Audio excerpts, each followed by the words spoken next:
من يهده الله فلا مضل له ومن يضلل فلا هادي له وأشهد أن لا إله إلا الله وحده لا شريك له وأشهد أن محمدا عبده ورسوله اللهم صل وسلم وبارك على نبينا محمد وعلى آله وأصحابه أجمعين. Ma'asyarul muslimin jamaah salat subuh rahimani wa rahimakumullah.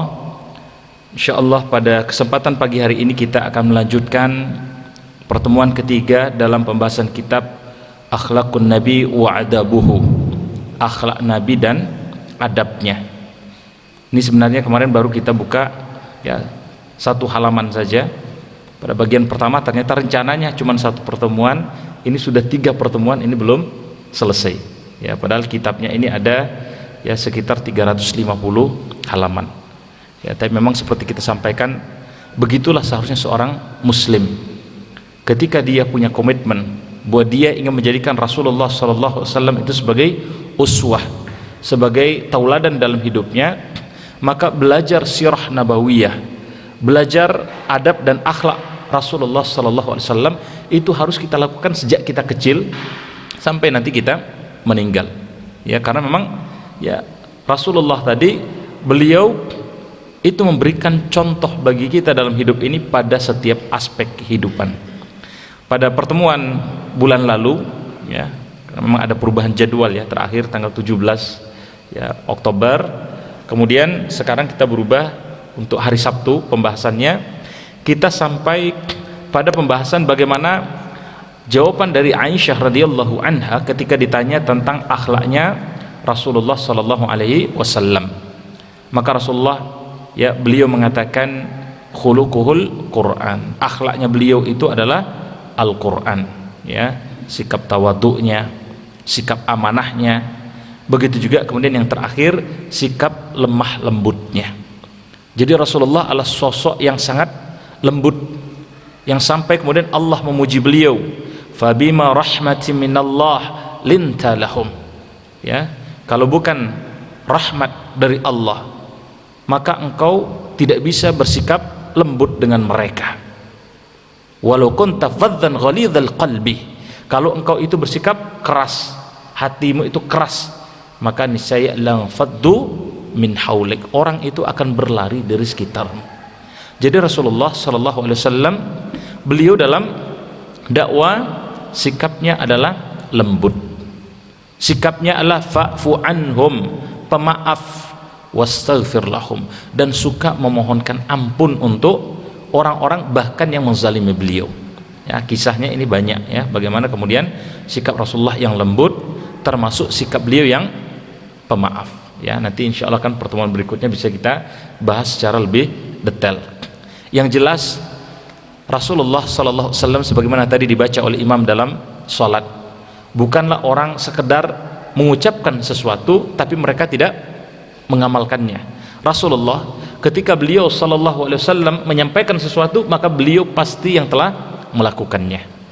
Kabura maqtan indallah an taqulu ma la taf'alun, sungguh amat besar murka Allah terhadap mereka yang mengatakan sesuatu yang tidak mereka lakukan. Dan Rasulullah mengatakan innar rifqa la yakunu fi syai' illa zanahu, tidaklah ada suatu kelembutan ya melekat pada sesuatu kecuali sesuatu itu akan menjadi terhiasi, akan menjadi indah. Jangankan yang baik, orang ada niat jahat saja tapi kemudian disampaikan itu dengan cara yang lembut, maka kelihatan akan bagus dalam pandangan manusia. Sebaliknya wala yunza'u min syai' illa syanahu, tidaklah hilang kelembutan pada segala sesuatu, atau tidak kemudian pada sesuatu itu yang melekat kelembutan tadi kemudian terlepas, illa syanahu, kecuali sesuatu itu akan menjadi jelek. Kita punya niat baik menyampaikan kebenaran tapi sikap kita keras, sikap kita kasar, kita bersikap dengan orang lain itu merasa seakan-akan ana khair minhu, saya lebih baik dari anda, saya lebih paham, sehingga muncul kesombongan. Ini siap-siap kalau kemudian kita menyampaikan sesuatu tidak dari hati kita, maka orang lain juga akan susah untuk menerima dengan hatinya. Ya, makanya dalam dakwah misalnya ya, meskipun mungkin kita telah belajar, kita mungkin lebih paham dari orang lain, tapi tetap kita melihat mungkin ada saudara kita yang masih jatuh kepada kemaksiatan, yang mereka mungkin masih jatuh dari ketaatan, yang mereka mungkin masih beragama ini dengan kejahilan, maka semangat kita adalah dengan semangat kasih sayang, dengan semangat lembut, tidak kemudian langsung menghakimi, karena dakwah itu alal basirah, harus dengan ilmu, al-basirah, al-ilmu alal yakin, ilmu di atas keyakinan. Maka kelembutan yang ditampilkan oleh Rasulullah SAW inilah kemudian yang membuat banyak orang masuk ke dalam Islam. Jadi dakwah bukan cuma sekedar menyampaikan kajian seperti ini, tapi orang melihat dalam dakwah itu adalah sikap keseharian kita yang lembut, sikap keseharian kita yang penuh kasih sayang, yang Rasulullah mengatakan ar-rahimun irhamhum ar-rahman, mereka orang yang pengasih, maka niscaya mereka akan dikasihi oleh ar-rahman, yaitu Allah. Irhamhu man fil ardi, kalian sayangi, kalian kasihi apa yang ada di muka bumi, yarhamakum man fis sama, maka niscaya yang ada di langit itu juga akan mengasihi dirimu atau akan menyayangi dirimu. Dan ternyata di antara karakter penghuni surga salah satunya disebutkan oleh Rasulullah SAW, yaitu rajulun rahim, seseorang itu yang maha rahim. Ar-Rahman Ar-Rahim, Rahman itu pengasih, Ar-Rahim itu penyayang.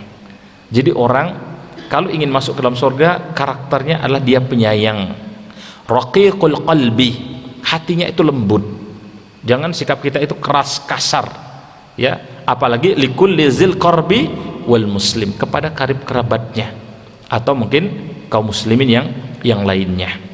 Jadi kita kalau bisa menampilkan Islam dengan kelembutan sebagaimana yang dibawa oleh Rasulullah SAW, maka niscaya kemudian akan betul kemudian terlihat Islam ini adalah sebagai rahmat, diutusnya Rasulullah SAW ini sebagai rahmat, sebagai bentuk dari kasih sayang Allah Subhanahu wa taala kepada kita dan kepada semesta alam.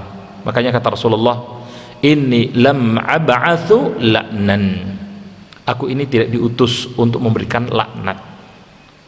Memang dalam dakwah itu ada mubasyir, ada seorang dai itu adalah mubasyir, pemberi kabar gembira, wa munzir, pemberi peringatan. Tapi kita harus berimbang, jangan sampai kemudian karakter kita kelihatan itu seperti hakim agung, yang dikit-dikit menghakimi orang. Bukan begitu.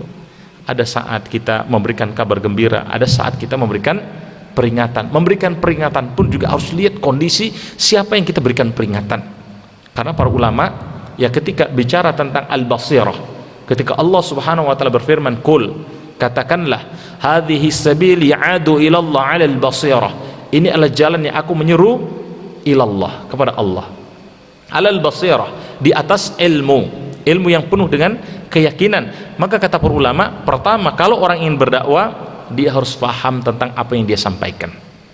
Ballighu anni, sampaikan harus dari Rasulullah, ada dalilnya dari Al-Quran dan Sunnah, walau ayat, meskipun satu ayat. Jangan sampai kita justru mendakwakan sesuatu yang membuat kita ini termasuk orang yang sesat, fadallu wa adallu, kita orang yang sesat, salah yang kita sampaikan, dan akhirnya kita menyesatkan orang lain.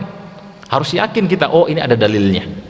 Persoalan kemudian ternyata dalam implementasinya, oh ada perbedaan para ulama dalam menafsirkan, maka di sana harus ada kelapangan dada.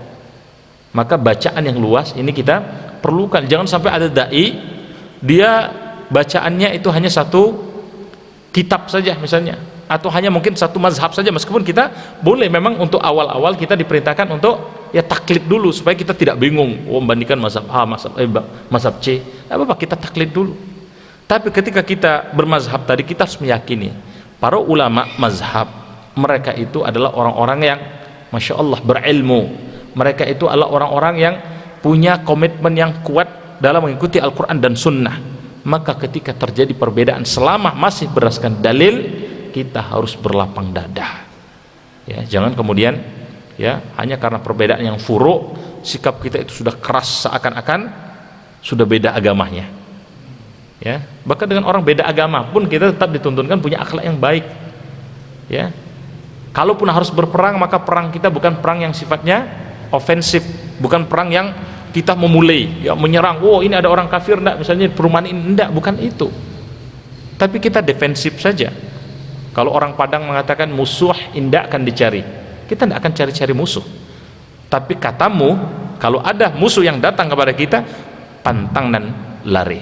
Pantang, tidak boleh kita berlari. Itu prinsip Islam. Maka perang pun sifatnya adalah defensif, untuk pertahanan. Jadi bukan kemudian seperti teroris sekarang yang cari-cari, oh di mana tempat-tempat yang harus kita hancurkan. Tidak begitu. Ya, orang non muslim pun kalau mereka tergolong kafir yang zimmi, maka mereka pun haram untuk kita ganggu. Apalagi mereka seorang muslim. Yang muslim itu kata Rasulullah, haram dima'ahu wa malahu, telah haram darah mereka, haram harta mereka, ya, tidak boleh kita ganggu gugat. Dan seorang muslim man salimal muslim min lisanihi wa yaddaihi. Dan seorang muslim itu yang sesungguhnya adalah ketika dia bisa menyelamatkan saudara muslim yang lain itu dari lisan dan tangannya. Jadi orang aman hidup bersama kita. Kenapa? Karena kita bukan pemberi laknat, tapi kita ini wa inna ma bu'ithu rahmatan. Tapi aku ini kata Rasulullah SAW, ya, diutus ini sebagai rahmat, ya, yang masya Allah, ya, sikapnya lembut sebagaimana Rasulullah. Allah puji, ada banyak ayat yang memuji, tidaklah kami mengutus engkau kecuali menjadi rahmat semesta alam. Atau dalam ayat yang lain Allah gambarkan, sungguh kata Allah telah datang kepada kalian seorang rasul, ya, dari diri kalian, dari kalangan manusia, azizun alaihi ma'anittum, ya, amat berat terasa penderitaan olehnya. Berat penderitaan yang dialami oleh Rasulullah SAW. Tapi kenapa? Kharisun alaikum bil mu'minin, karena Rasulullah sangat berharap dengan kasih sayangnya supaya kalian termasuk di antara orang-orang mukmin. Sangat berharap kita ini tetap istiqomah di atas keimanan. Raufur rahim, yang dia itu sangat lembut dan sangat penyayang.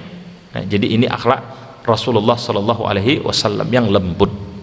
Maka kita ketika mengaku sebagai pengikut beliau, maka ya biasakan dalam hidup kita ini tampilkan kelembutan, ya, tampilkan kelembutan, jangan bersikap keras, jangan bersikap kasar, ya. Ini dalam setiap aspek kehidupan. Bahkan dalam kitab ini digambarkan, tentu saja kemudian kelembutan ini harus dimulai dari keluarga, ya. Jangan sampai ada orang, ya, subhanallah, dia misalnya dengan orang lain kelihatan lembut, ada yang begini, tapi ketika dengan keluarganya, dengan istrinya, dengan anaknya ternyata sikapnya kasar. Ini bukan orang yang mengikuti tuntunan Rasulullah SAW. Ya, sebagaimana dikisahkan, ya, pernah dari Ibrahim dari Aswad, beliau menceritakan, aku bertanya kepada Aisyah radhiyallahu anha, kaifa kana Rasulullah SAW yasna fi ahlihi. Wahai Aisyah, apa yang dilakukan oleh Rasulullah dalam keluarganya? Rasulullah itu di rumah ngapain sih? Maka apa kata Aisyah? Qalat kana fi mahnatin ahlihi. Dia itu, ia melakukan pekerjaan di rumah.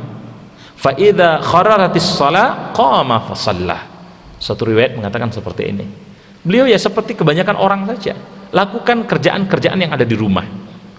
Kalau memang kemudian sudah datang waktu sholat, maka beliau pun, ya, segera berdiri dan melaksanakan sholat.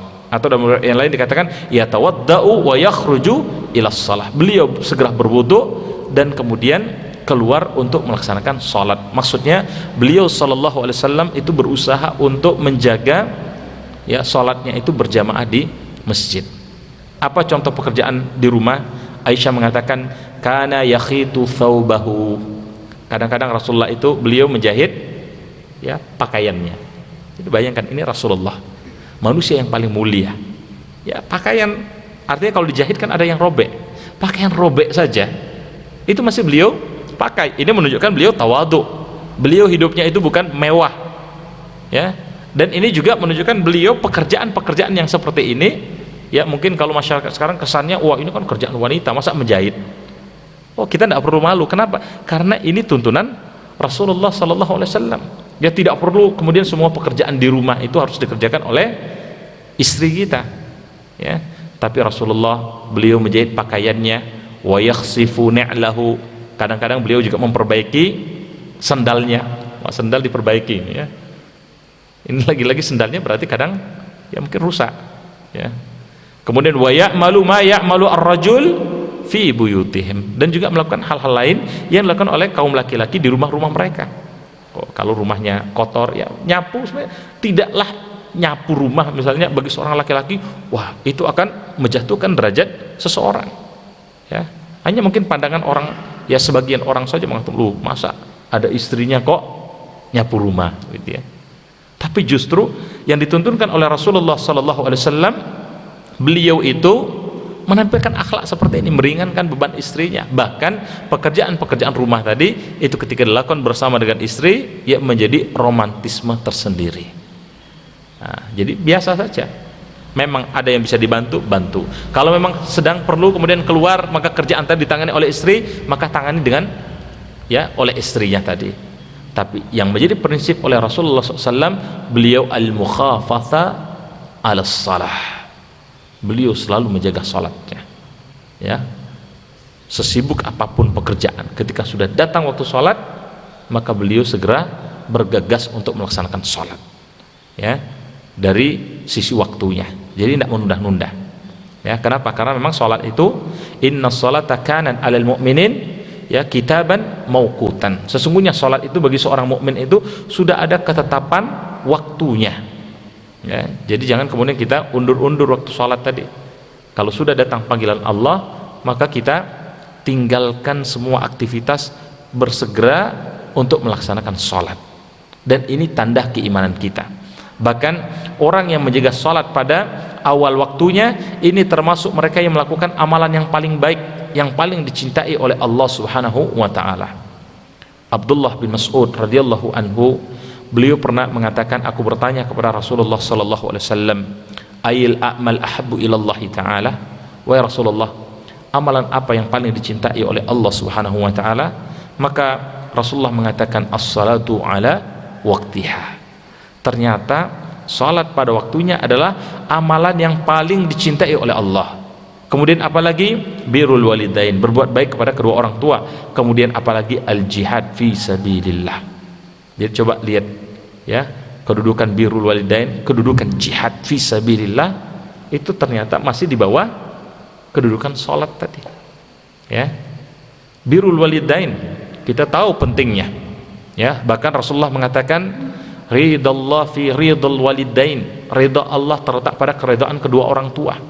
Wasakhatillah fi sakhati walidain, dan murka Allah terletak pada murka kedua orang tua. Atau dalam riwayat yang lain Rasulullah mengatakan, innallaha yuakhiru ay yu'adzibal abdah yaumal qiyamah illal aqlil walidain. Saking pentingnya berbakti kepada kedua orang tua. Allah itu, kata Rasulullah sallallahu alaihi wasallam, sesungguhnya mengakhirkan azab bagi dosa seorang hamba nanti pada yaumul qiyamah, kecuali mereka yang durhaka pada kedua orang tuanya. Fa innallaha ya'jilu bih, pasti Allah akan menyegerakan balasan kesengsaraan bagi mereka yang durhaka kepada kedua orang tuanya ketika dia hidup di dunia ini. Dan ada banyak riwayat, ya, siapa mereka yang berbuat baik kepada kedua orang tuanya, Allah akan tambah keberkahan dalam hidupnya. Tapi siapa mereka yang meskipun mungkin kelihatan dunia dia dapatkan dalam genggamannya, tapi dia biarkan orang tuanya dalam penderitaan, dalam kesendirian. Oh, karena dia merantau, misalnya di Malang, orang tuanya jauh di pelosok sana, dia seakan-akan tidak kenal dengan orang tua, tidak ada kalam, tidak ada kontak, tidak ada, ya, mungkin bantuan ketika orang tua tadi memerlukan, atau bahkan, ya, tidak ada hal-hal yang bisa membuat orang tua tadi merasa bahwa dia punya anak, hilang anaknya tadi.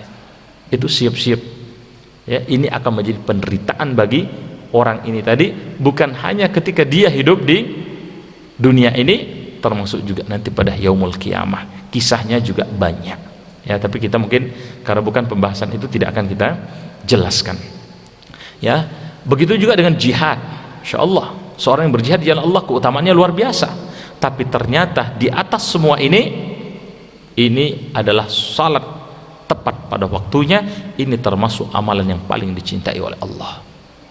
Bahkan artinya apa? Sebaliknya, kalau Allah cinta dengan mereka yang menjaga waktu salatnya, maka Allah benci kalau ada orang yang mengakhir-akhirkan waktu salat, ya. Makanya dalam kitab Al-Kabair, ya, kitab dosa-dosa besar, ketika, ya, Rasulullah sallallahu alaihi wasallam ditanya tentang ayat fawailul lil musallin, celakah mereka orang-orang yang salat, alladzina hum an salatihim sahun, yaitu mereka orang-orang yang dalam salatnya tadi mereka sahun. Loh, kok orang salat kok celaka? Yaitu mereka orang yang sahun, yaitu orang yang lalai. Maka para sahabat bertanya, manhum as-sahun ya Rasulullah, siapa mereka orang yang lalai dalam salatnya wahai Rasulullah? Rasulullah mengatakan alladzi ta'khiru waqtiha, orang yang suka mengakhir-akhirkan waktu salat. Ya, biasanya kan mengakhirkan waktu salat kan karena urusan dunia itu. Ya, karena hawa nafsunya, oh ini kan masih dingin, waktu subuh masih pagi sekali, nanti aja lah. Akhirnya subuhnya itu bahkan matahari sudah terbit. Waktu zuhur, wah saya sedang sibuk di pekerjaan, sedang ada meeting dan seterusnya, akhirnya sholatnya diundur-undurkan. Mungkin kalau sekali dua kali mungkin ada kondisi yang memaksa kita seperti itu, tapi kalau ini kemudian menjadi kebiasaan, nah ini sudah termasuk sahun, lalai. Waktu sore mungkin ada lagi alasan yang lain, waktu asarnya mepet, waktu maghrib, oh waktu maghrib mungkin masih di perjalanan pulang, wah waktu isya, oh sudah kecapean, wes nanti saja sekalian sholat tahajud katanya. Tidak mungkin orang bisa menjaga sholat tahajud sementara sholat wajibnya saja dia belum beres, karena sholat tahajud itu adalah sholat yang ya diberikan khusus untuk orang-orang pilihan, orang-orang yang telah menjaga amalan yang wajib. Ya, jadi kalau moro-moro kemudian tiba-tiba bisa ajak merasakan apalagi nikmatnya qiyamul lail, tidak mungkin. Bahkan orang yang sudah melaksanakan yang wajib saja, kalau kemudian ternyata masih banyak karat dalam hatinya, tidak mungkin dia bisa merasakan nikmatnya qiyamul lail. Jadi kalau orang tadi, wah sudah isyaknya nanti waktu tahajud saja, ini sudah lewat waktu isya itu, kata para ulama waktunya adalah pada nisfil lail, sampai pertengahan malam. Ya, jadi jangan melakukan isya nanti jam 2, jam 1, pertengahan malam. Kalau maghrib misalnya kita setengah 6, subuh mungkin jam 4, maka dihitung tengahnya, berarti sekitar jam 11-an, itu sudah batas akhir dari waktu isya. Ya. Nah, ma'asyarul muslimin rahimani wa rahimakumullah, ini akhlaknya Rasulullah. Beliau jaga ya waktu salatnya, wasa'i ilal masajid wal muhafadha alal jamaah, dan beliau membiasakan sholat di masjid, ya, menjaga sholat berjamaah. Kenapa? As-salatu ar-rajul fil jamaah, sholatnya seorang laki-laki dalam jamaah, tuda'afu ala sholati fi baitihi, itu dilipat gandakan dibandingkan dengan sholat pada rumahnya, wa fi sauqihi, atau pada pasar, 25 darajah, ini 25 derajat. Ya, wadzalika annahu tawadda'u fa ahsanul wudu', yang demikian kalau orang ini tadi dia segera berwudu, dan fa ahsanul wudu', wudu itu harus dibenarkan, harus wudu dengan sebaik-baik wudu. Jadi susah orang dia misalnya mau khusyuk dalam sholatnya, ternyata wudunya itu tidak benar. La sholata illa bil wudu', tidak ada sholat kecuali dengan wudu. Maka kalau kita ingin sholat, wudunya harus benar, ya, mulai dia dengan membaca bismillah. Ada banyak orang wudu sudah langsung saja itu, tanpa baca bismillah. Maka karena wudu kata para ulama itu dimulai dengan bismillah, itu juga akhirnya terjadi khilaf, ya, berkaitan dengan bagaimana hukumnya wudu di kamar mandi, karena kita tidak boleh menyebut nama Allah di dalam kamar mandi. Ya, yang paling kuat pendapatnya adalah dibolehkan wudu dalam kamar mandi tadi selama yakin itu tidak ada najis, berarti sudah disiram, ya, sudah disiram, dan kita membaca bismillah mungkin sebelum masuk kamar mandi, atau ketika tadi di dalam kamar mandi hanya di dalam hati saja. Tapi yang paling utama, ya, karena kita misalnya punya rumah, ya kita buatlah ada tempat khusus wudu itu yang di luar kamar mandi. Ini sebagai bentuk komitmen kita bagaimana ingin menjaga sholat, ya, ingin menjaga khusyuk dalam sholat kita. Ya, cari tempat yang di luar kamar mandi, ya, kondisikan satu tempat untuk wudu. Ya, jadi Rasulullah beliau memperbaiki wudunya, jangan sampai mungkin ada bagian-bagian dari anggota wudu tadi itu yang tidak tersiram dengan air. Ya, jadi di selah-selah jari misalnya, ya, apakah jari tangan atau mungkin jari kaki kita itu kadang yang terlewat, telinga kita, ya, itu harus benar. Makanya wudu pun dituntunkan itu ya 3 kali supaya betul-betul kemudian kena semua. Wajah bukan cuma sekedar ya apa namanya kita ya sekedar usap begitu saja, tapi ya betul-betul kita ya tekan begitu ya, sehingga kemudian akan terasa tadi bahwa kotoran-kotoran yang ada mungkin yang selama ini yang menempel itu kemudian akan bersih ya. Jadi itu wudu ya. Beliau perbaiki wudunya, kemudian beliau thumma kharaja ila shalah, beliau keluar. Ini juga tuntunan para ulama, bagusnya wudu itu adalah kita lakukan di rumah. Persoalan kemudian setelah sampai ke masjid, oh kita ada hajat yang membuat wudu kita batal, maka wudu lagi, nah itu tidak ada masalah. Tapi dari rumah itu kita sudah wudu ya. La yukhriju illa shalah, dan ketika keluar tadi tidaklah niat itu kecuali hanya untuk sholat. Datang ke masjid itu ya jangan niatnya untuk jualan, wah sekalian saya bisnis nanti ya. Jadi niatnya adalah untuk beribadah kepada Allah. Maka yakhtatu khutwatin illa rufi'at lahu biha darajat, maka setiap langkah yang dia lakukan akan mengangkat derajatnya ya. Kemudian wa khutti anhu biha khati'atihi, dan juga Allah akan menghapuskan dosa-dosa atau kesalahan yang dia lakukan. Fa idza shallah, kemudian ketika orang ini salat, dan tidaklah kemudian lam tazalul malaikatu tusalli alaih ma dama fi musalla, tidaklah malaikat meninggalkan dia ketika dia salat ini, kecuali malaikat akan mengatakan atau mendoakan Allahumma salli alaih, ya Allah sampaikan untuknya ini salawat, Allahumma arhamhu, ya Allah berikan rahmat untuknya, wala yazalu fi salati mengtadharus salah, bahkan termasuk ketika orang ini dia menunggu waktu sholat. Artinya datang ke masjid itu kalau bisa di awal itu juga lebih bagus ya, apalagi sampai kemudian ya. Dan ini yang dilakukan oleh Rasulullah SAW, termasuk para ulama terdahulu, mereka itu punya semangat bagaimana ya ketika datang ke masjid itu mereka mendapatkan takbiratul ihram bersama imam. Jadi takbir yang pertama mereka sudah ada bersama imam. Kalau Rasulullah ya karena beliau memang menjadi imam ya. Jadi kenapa?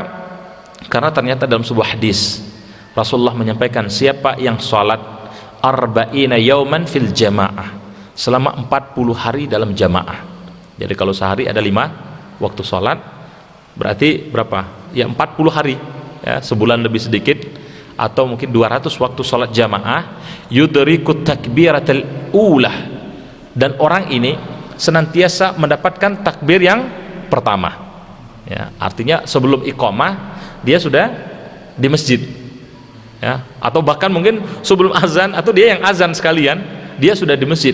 Kalau 40 hari dia bisa ajak menjaga tadi tanpa ada satupun sholat yang tertinggal berjamaah dan mendapatkan takbiratul ihram, maka Rasulullah mengatakan lahu bara'atan, orang ini akan mendapatkan 2 perlindungan, yaitu bara'atu minan nar, dia pasti akan dilindungi dari api neraka, wa bara'atu minan nifaq, dan dia dilindungi dari penyakit nifaq.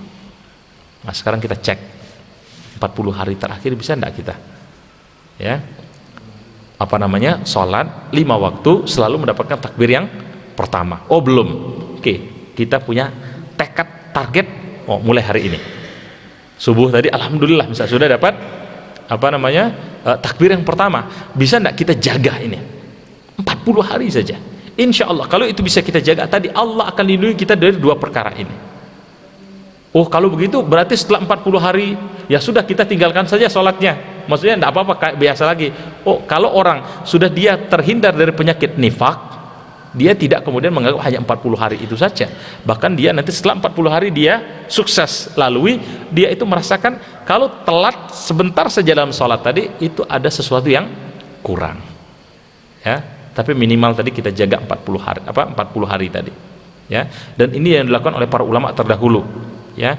Misalnya Sa'id bin Musaib, kata beliau, tidaklah seorang muazin dia mengumandangkan azan selama 30 sanah 30 tahun illa wa ana fil masjid, kecuali aku sudah ada di masjid.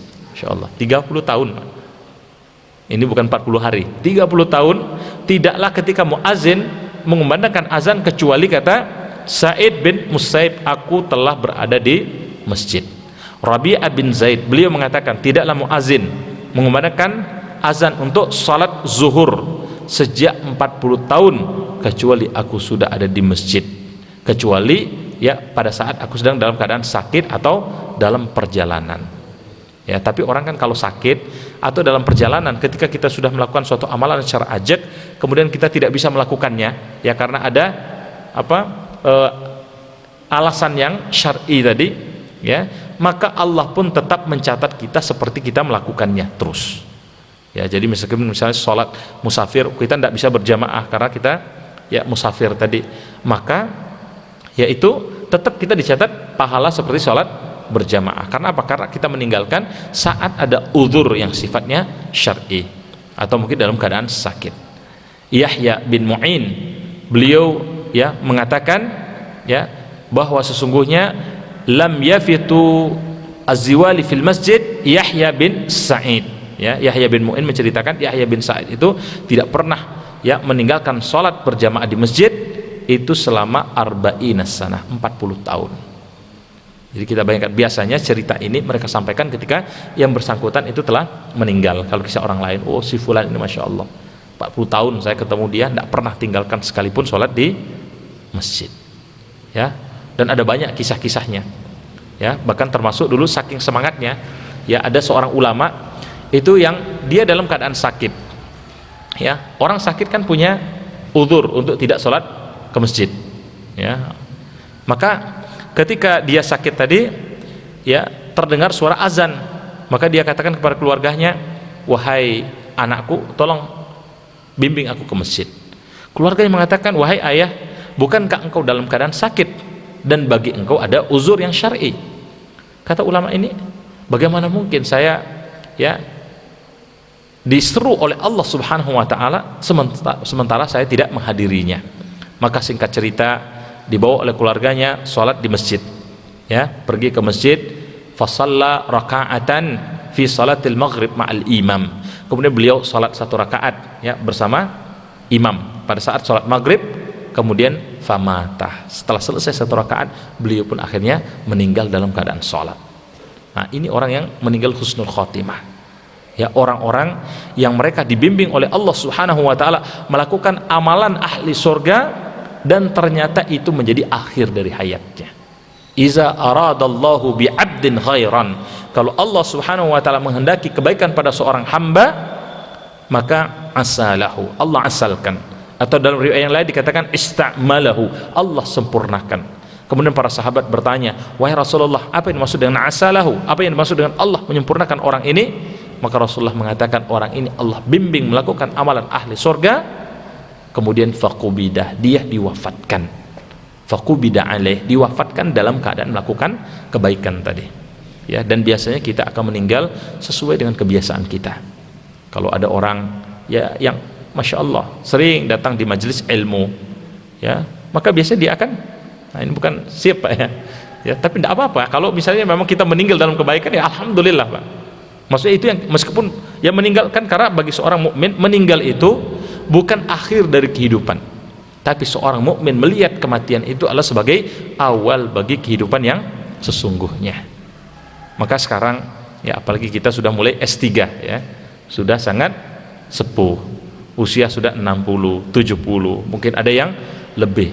Nah sudah tidak perlu neko-neko, tidak perlu banyak-banyak mikirkan urusan dunia. Dunia ini cukup sekedar ya untuk kebutuhan harian kita saja.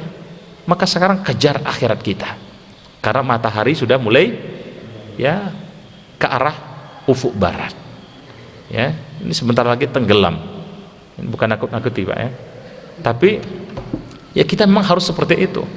Jangan sampai kita tertipu dengan dunia. Sudah mulai kita ya banyak melakukan kebaikan-kebaikan. Tidak perlu kemudian terpengaruh, oh tapi masa lalu saya ini ada yang jelek misalnya. Tidak, Allah tidak melihat kita dari masa lalu kita. Al-amal bi khawatimiha, suatu amalan itu tergantung dengan akhirnya. Maka kalau kita sudah akhir, fokus kita berharap kepada Allah, banyak berdoa supaya diwafatkan dalam keadaan husnul khatimah. Nah ini yang dituntutkan oleh Rasulullah Sallallahu Alaihi Wasallam. Kemudian diceritakan juga bahwa Rasulullah Sallallahu Alaihi Wasallam ya tadi beliau itu pernah bersabda, khairukum khairukum li ahlih, Sebaik-baik kalian, kata beliau sallallahu alaihi wasallam, yaitu mereka yang paling baik dengan keluarganya. Wa ana khairukum li ahli, dan aku adalah orang yang paling baik dengan keluargaku. Nah, ini juga tadi bentuk ya akhlak Rasulullah. Jangan sampai kita ini karena kesibukan ngurus orang lain, atau taruhlah ngurus pekerjaan kita, sampai kita kemudian lupa dengan keluarga. Oh enggak, saya kerja ini cari nafkah, cari uang yang banyak, ini kan untuk keluarga saya, untuk anak-anak saya, biar mereka mendapatkan pendidikan yang bagus. Ada kan orang tua yang punya prinsip seperti itu. Tapi ingat, yang dibutuhkan oleh keluarga, yang dibutuhkan oleh istri, yang dibutuhkan oleh anak-anak, itu bukan cuman sekedar nafkah dalam artian harta. Ya jangan sampai salah. Mereka punya hak ya untuk bersenda gurau dengan kita. Mereka punya hak untuk mendapatkan ilmu, mengenal Allah, mengenal Rasulullah sallallahu alaihi wasallam, mengenal agama ini di atas dalil. Ya, jangan sampai kita sibuk kerja, kita tidak tahu anak kita itu sudah bisa sholat belum ya, anak kita itu sudah bisa baca Al-Quran atau belum, lupa, atau mungkin pokok-pokok dalam akidah. Ya, jangan sampai kita kemudian biarkan mereka tidak bisa membedakan mana yang ya tauhid, mana yang syirik. Ya, sehingga kadang karena tidak punya ilmu, ya sudah, mereka ngikut saja dengan tren anak-anak muda. Wah, oh kamu zodiaknya apa? Oh kita biarkan saja anak kita tadi, mereka percaya dengan zodiak misalnya. Nah, padahal kita kan tidak meyakini yang seperti itu. Ini termasuk khurafat. Ya, ini termasuk ajaran yang menyimpang dalam Islam. Maka setiap kita harus berusaha berikan yang terbaik untuk keluarga kita. Kita membangun keluarga bukan cuma sekedar untuk bersama-sama ketika di dunia ini, tapi kita ingin bersama itu sampai ke surga. Dan ini harus kita rancang. Ya, harus kita rancang. Jangan sampai nanti muncul penyesalan.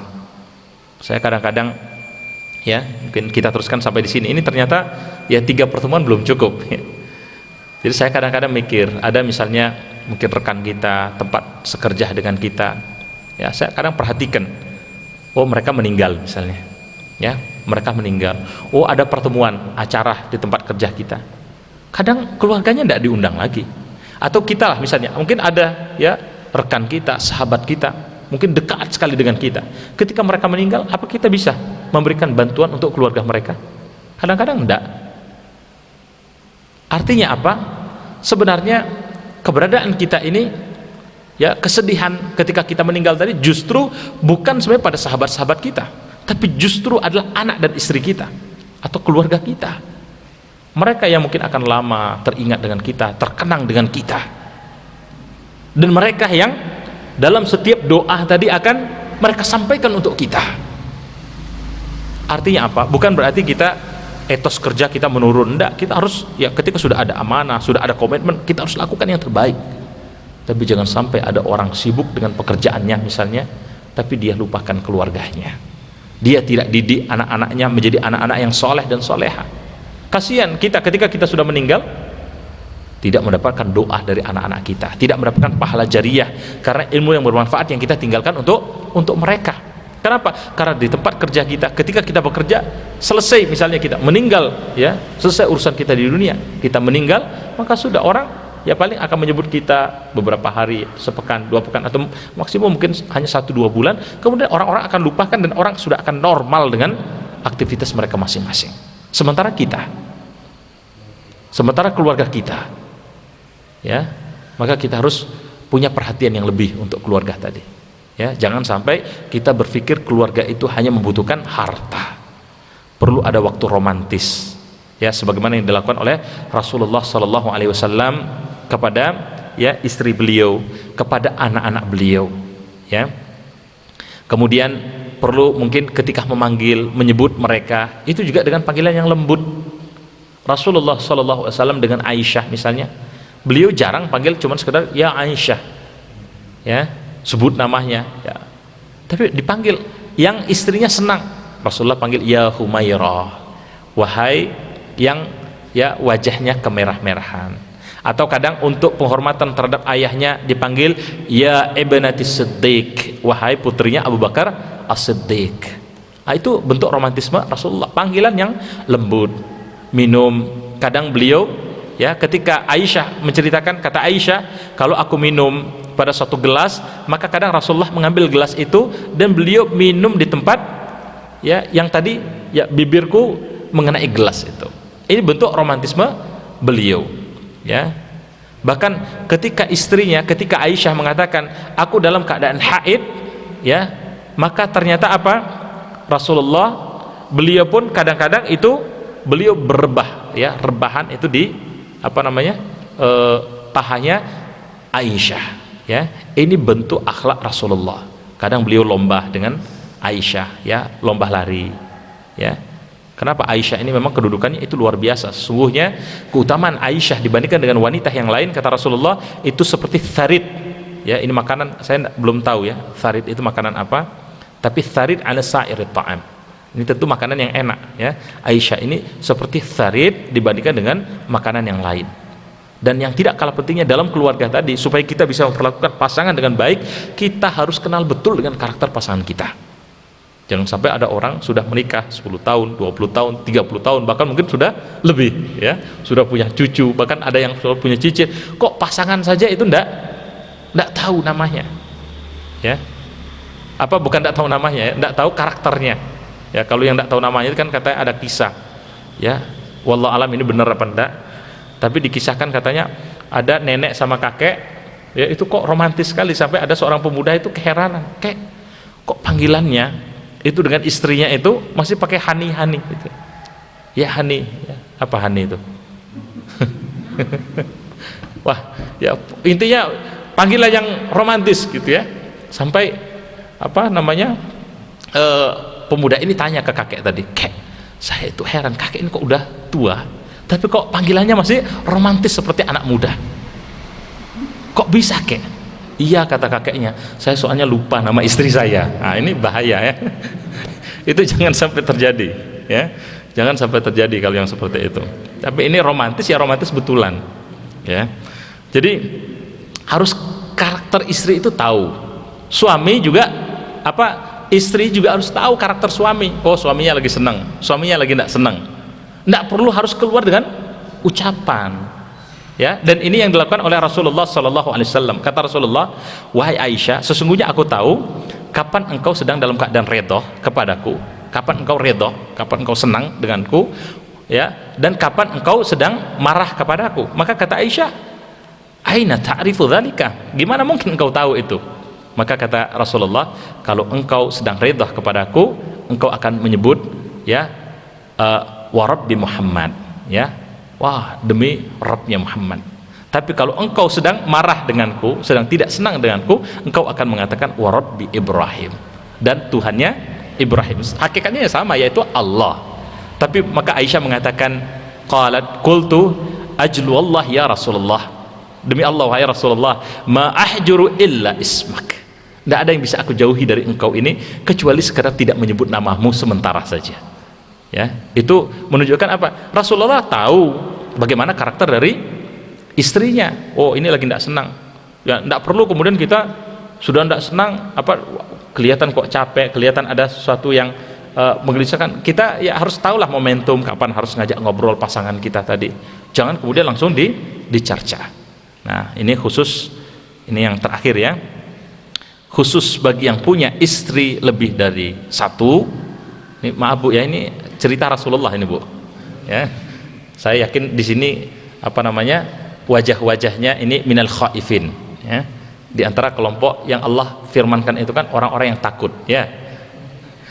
Orang yang takut. Kenapa? Dalam hadis tadi kan, fankihu ma talaba, dalam Al-Qur'an itu nikahi ma talaba minan nisa, ya, masna wa thulatha wa ruba. Nikahi 2, 3, 4, ya. Kemudian fa in khiftum alla ta'dilu, kalau kalian takut, nah, tidak bisa berlaku adil, maka fawahidah, cukup satu. Nah, berarti insya Allah kan kalau di sini kayaknya kan wajahnya yang takut, ya, yang penakut tadi, ya, bukan takut pada istrinya, tapi takut tidak berlaku adil, ya. Nah, jadi Rasulullah itu karena punya istri, ya, lebih dari satu, pernah kadang-kadang antara istri yang satu dengan yang lain itu terjadi perselisihan, dan ada banyak kisahnya, ya. Nanti pelan-pelan mungkin dalam pembahasan yang lain akan kita bahas. Di antara salah satu kisah itu berkaitan dengan kisahnya Hafsah, ya, kisahnya Hafsah dan Sofiyah. Jadi Sofiyah ini apa namanya, asalnya dari orang Nasrani, ya.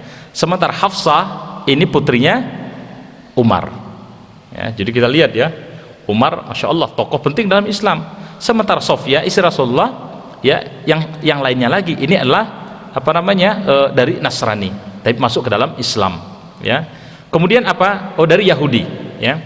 Kemudian pernah suatu hari karena ada perselisihan, Hafsah mengatakan, ya bintal Yahudi, anaknya orang Yahudi, ya. Maka apa? Fabakat, menangislah Sofiyah.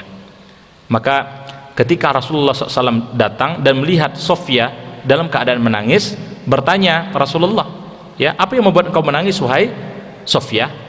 Maka kata Sofiyah, qala li Hafsah, Hafsah telah mengatakan kepadaku, inni bintu Yahudi, aku ini anak orang Yahudi.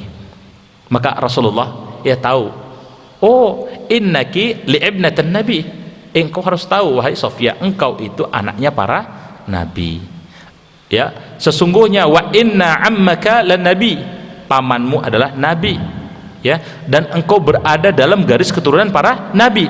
Fa fima tafkharu alaik, apa yang membuat engkau kemudian harus bersedih?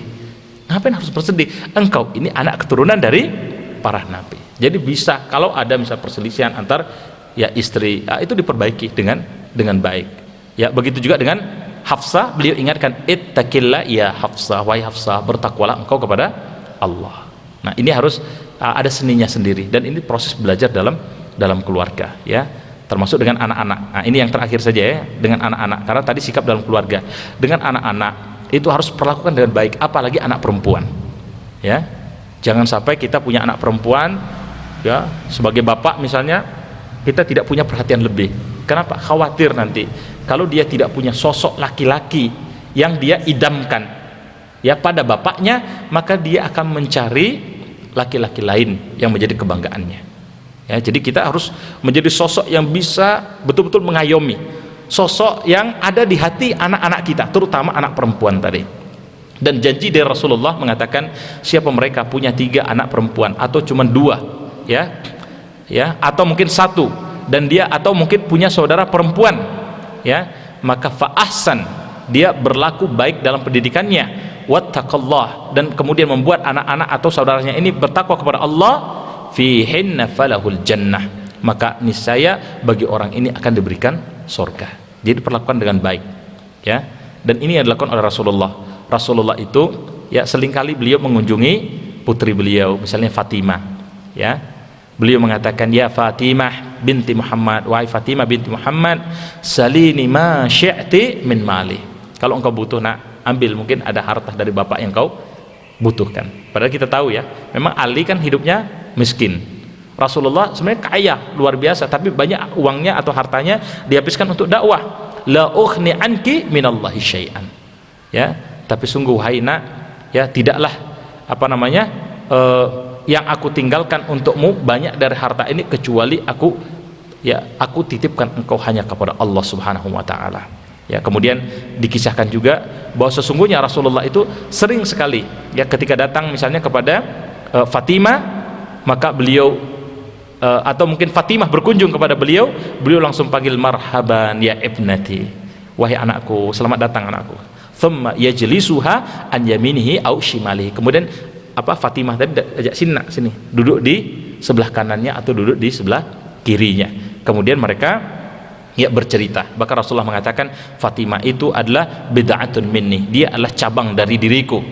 Man akhdabaha akhdabani, siapa yang telah membuat dia marah, maka hakikatnya dia juga membuat aku marah, ya.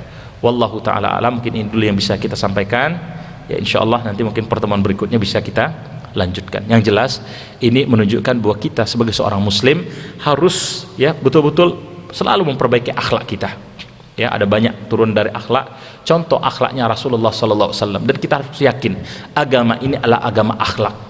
Rasulullah telah bersabda, innama bu'ithtu liutammima makarimal akhlak, aku ini diutus untuk menyempurnakan akhlak manusia. Jadi jangan sampai kita bertambah belajar agama, bertambah taat, akhlak kita semakin keras dan kasar. Ya, termasuk di antara akhlak tadi adalah kelembutan kepada semuanya, lebih-lebih kepada keluarga kita. Ya, wallahu taala alam. Ya, sebelum diakhiri mungkin kalau ada yang ingin ditambahkan atau ditanyakan satu atau dua, kami persilahkan. Ya, silakan.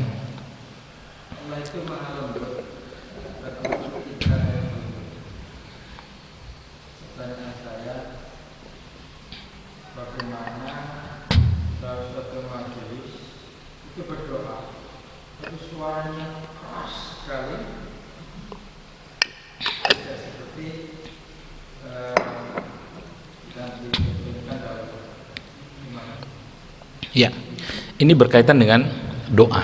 Ya, doa itu adalah permohonan kita kepada Allah Subhanahu Wa Taala. Wa doa afdalul ibadah. Dan doa itu termasuk di antara seutama-utama ibadah. Makanya ketika ada seorang hamba yang dia berdoa kepada Allah Subhanahu Wa Taala, ini menunjukkan bahwa hamba ini meletakkan Allah itu sebagai penentu bagi setiap yang menjadi persoalan dalam hidupnya. Dia mengakui, hamba ini lemah ya Allah, maka aku mohon hanya kepada Engkau. Maka Allah suka, Allah cinta dengan seorang hamba yang suka berdoa. Tapi sebaliknya, kalau orang sudah jarang berdoa, dia merasa seakan-akan setiap urusan itu ini karena saya saja, Allah seakan-akan dia singkirkan, maka Allah benci dengan orang ini.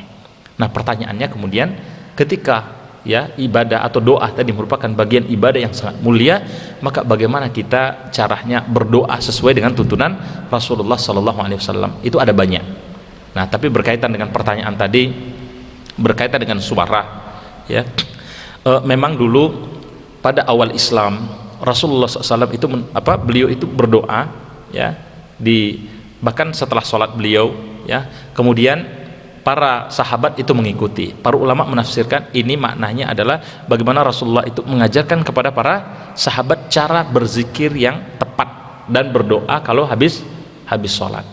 Ya, kemudian setelah para sahabat itu sudah tahu, berlalu beberapa waktu, maka Rasulullah itu tidak kemudian ya menuntunkan seperti itu lagi, karena ya mungkin kata para ulama tafsirnya adalah para sahabat tadi sudah paham. Meskipun dalam waktu-waktu tertentu ada doa-doa yang dilakukan secara berjamaah. Nah, tapi ketika berdoa tadi, ya tentu ya ketika doa berjamaah ya suaranya juga harus diatur, ya seperti kita meminta sesuatu. Apa bisa kita misalnya meminta tapi dalam tanda kutip itu seperti membentak, ya, apalagi kalau doa tadi sifatnya adalah urusan-urusan yang pribadi yang kita perlu mengadukan kepada Allah Subhanahu Wa Taala. Kita harus tahu Allah Sami', Allah itu sangat mendengar. Allah bahkan mendengar bukan hanya perkara yang kita ucapkan dengan lisan kita, sesuatu yang ada dalam hati kita saja itu Allah sudah tahu. Dulu pernah dikisahkan ada orang ya ketika dia berdoa, doanya itu dengan doa yang keras, ya, bahkan ketika dia haji dan umrah dikisahkan orang ini mengatakan uridul haj wal umrah, sampai orang-orang mendengar, lillah, karena Allah. Maka Umar mengatakan, apakah engkau tidak tahu bahwa Allah itu maha mendengar? Kenapa? Kalau ingin dengan suara maka cukup engkau katakan labbaik Allahumma labbaik. Dan ini yang dituntunkan oleh Rasulullah SAW. Maka tadi kalau ada mungkin saudara kita masih seperti itu, ya husnuzon kita mungkin mereka belum tahu, dan pelan-pelan mungkin kita cari kesempatan untuk menyampaikan, karena spirit kita tadi lagi-lagi dengan kelembutan, dengan kasih sayang. Kita bukan untuk menghakimi, oh dia salah. Kita percaya dia juga ingin mengikuti tuntunan Rasulullah SAW, hanya saja kadang belum sampai ilmu sehingga ya kemudian belum bisa untuk menerapkan tuntunan yang Rasulullah sampaikan. Jadi ya lakukan pendekatan, sudah punya kesempatan ya kita sampaikan, ya mungkin dengan dalil-dalil yang kuat. Oh ini yang dituntunkan oleh Rasulullah SAW. Mungkin begitu Pak ya. Wallahu taala alam. Ya. Oh silakan Bu. Waalaikumsalam warahmatullahi.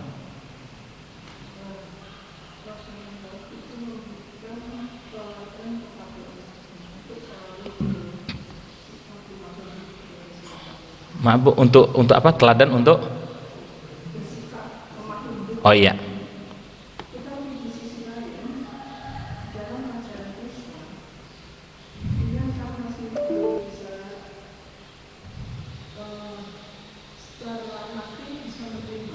Ya.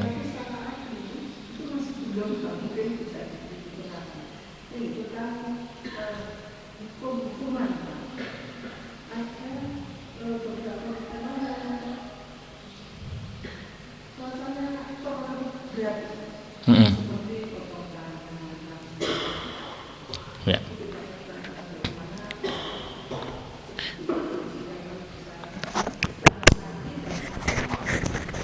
Ya.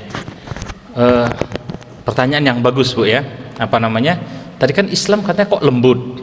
Tapi kok ada beberapa hukum yang kalau mungkin orang dengan sekarang perspektifnya ada perspektif human right, misalnya hak asasi manusia. Wah, ini kan keras, ini tidak berkemanusiaan. Kok ada hukum potong tangan? Ini kan bukan bentuk kelembutan. Oh, ada rajam, ini bukan bentuk kelembutan. Itu dengan satu perspektif mungkin orang melihat dari sisi hukumannya. Tapi coba kita perhatikan dalam sejarah Islam, ya, secara nakli kan sudah jelas tadi. Wa ma atakumur rasul fakhuduhu, apa yang datang dari Rasul kalian ambil. Wa ma nahakum anhu fantahu, dan apa yang dilarang kalian tinggalkan.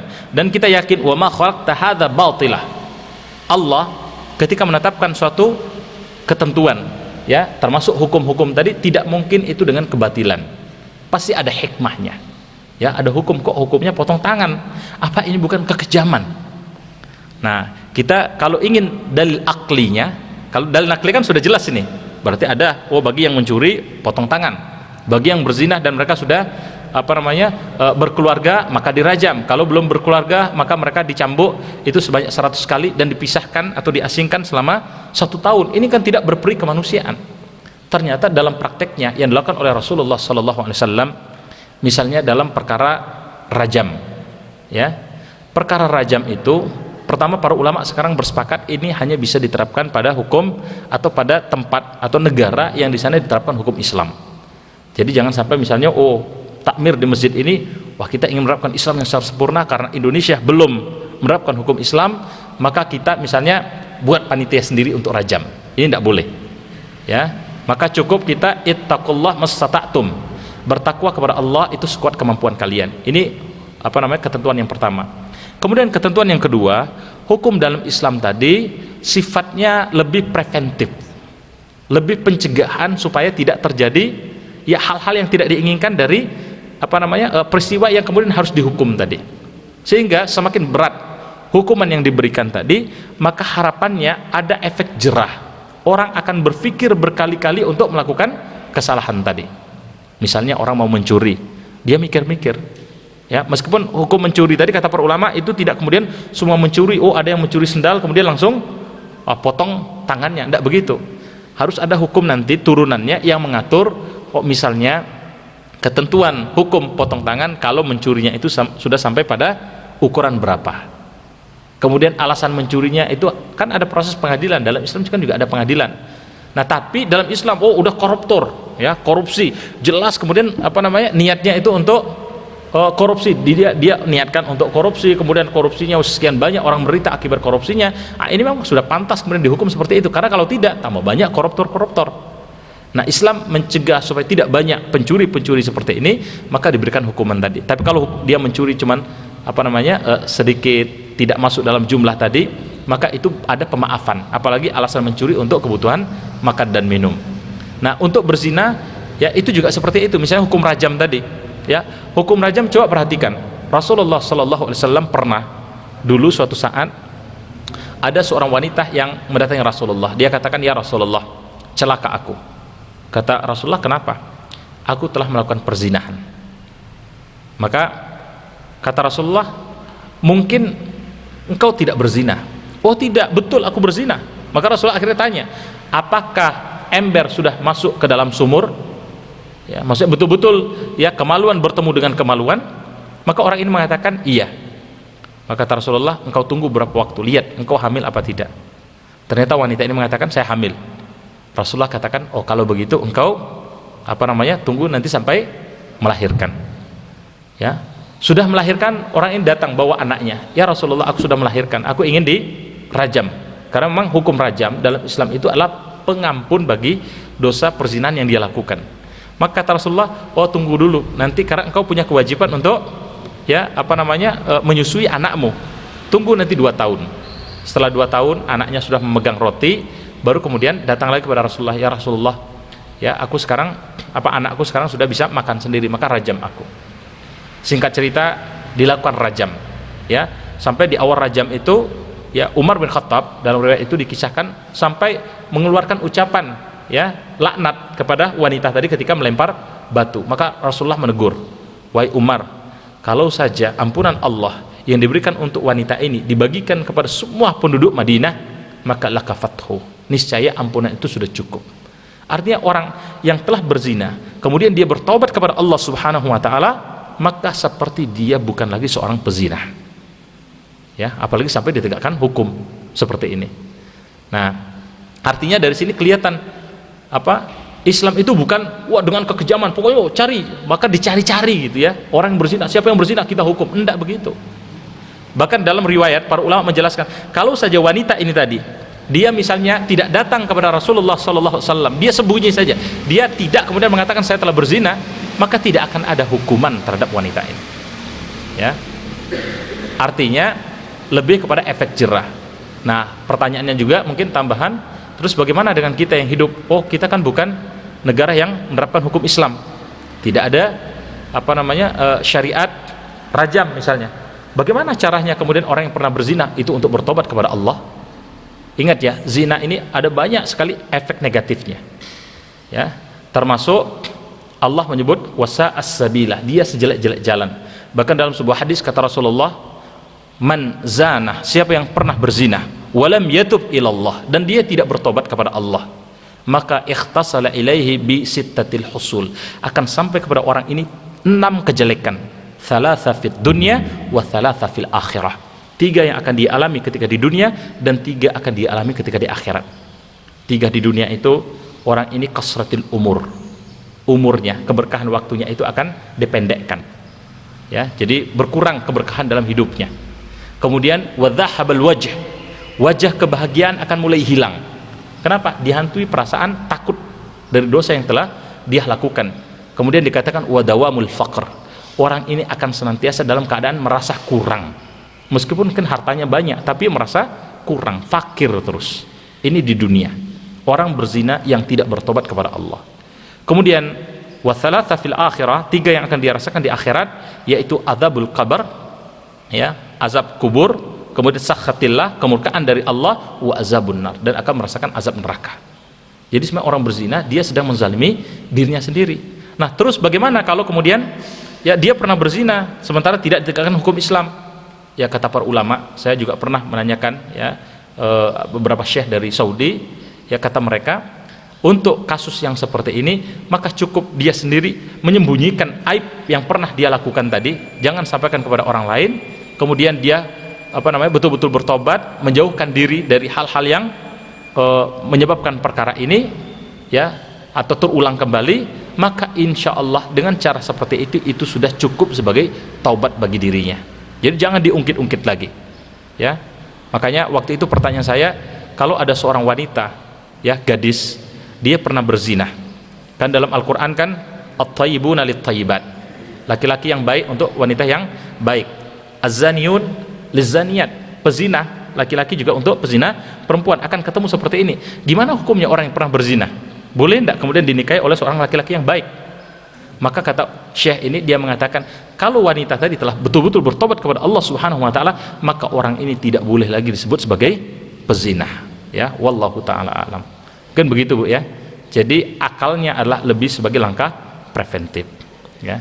Semoga yang kami sampaikan ada manfaatnya, ya. Kita akhiri, subhanakallahumma wa bihamdika asyhadu an la ilaha illa anta astaghfiruka wa atubu ilaih.